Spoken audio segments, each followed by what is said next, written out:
Hey, it's Reese, and this is how to check that the PU tube is seated correctly on your i3 chicken loop.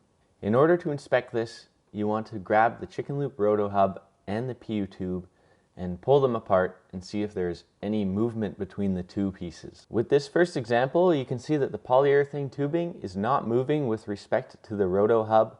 So this is good, this is what you want to see.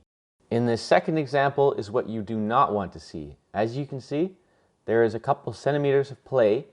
When you're pulling on the tube, it is sliding in and out of the roto hub. If you have this issue, stop using your chicken loop immediately and have it repaired or fix it before continuing to use the loop. You can inspect this problem further if you are unsure by ejecting the chicken loop, rotating it out of the way, pulling all of the stainless rings and the re-ride line out of the way, and remove the sand shield with a flathead screwdriver.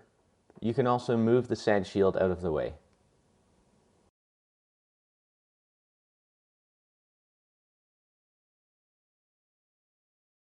Pull the re-ride line into the little slot so that you can look directly into the back of the stainless steel insert inside of the chicken loop.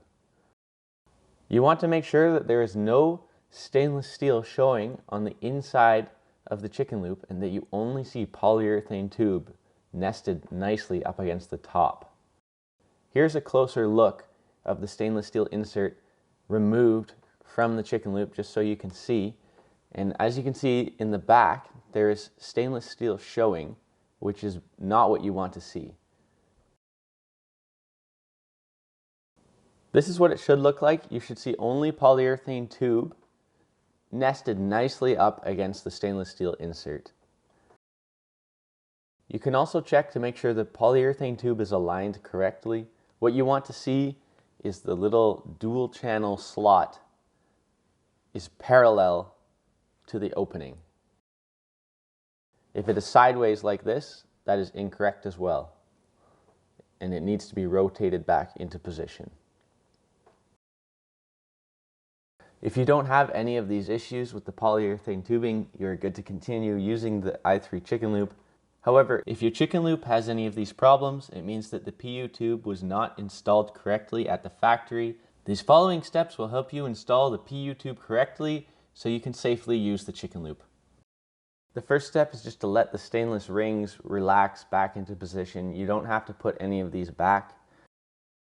You're going to want to grab the PU tube up by the trimming system with both hands and then stretch the tube and slide your hand down towards the chicken loop. You should be using a substantial amount of force here. This is not an easy thing to do. You're going to want to repeat the process 3-4 times. What this is going to do is stretch the tube and compress it into the chicken loop, forcing it inside of the metal insert to nest it up against the ledge that it's supposed to be nested against. After you've completed the stretching several times, you can check again to see if the PU tube is still moving in and out of the roto hub. It should be locked into position like it is here. You can also double check again to see that the PU tube is nested nicely up against the back ridge inside of the stainless steel insert. There should be no stainless steel showing inside of the insert. If you have used the i3 chicken loop while the PU tubing was loose, you should really inspect the power line as well, which you can find in a separate video, before continuing to use the chicken loop. If the power line looks suitable to continue using, you can replace the sand cover by pushing it down and locking it in.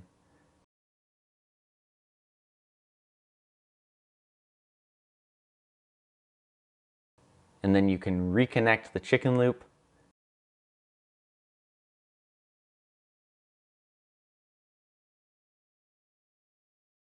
One last step is to pull the re-ride line all the way out, making sure that it's free and clear and it slides nice and smoothly, just to ensure that you have a nice clean eject and everything is set up properly. If the re-ride line feels nice and smooth, you are good to go.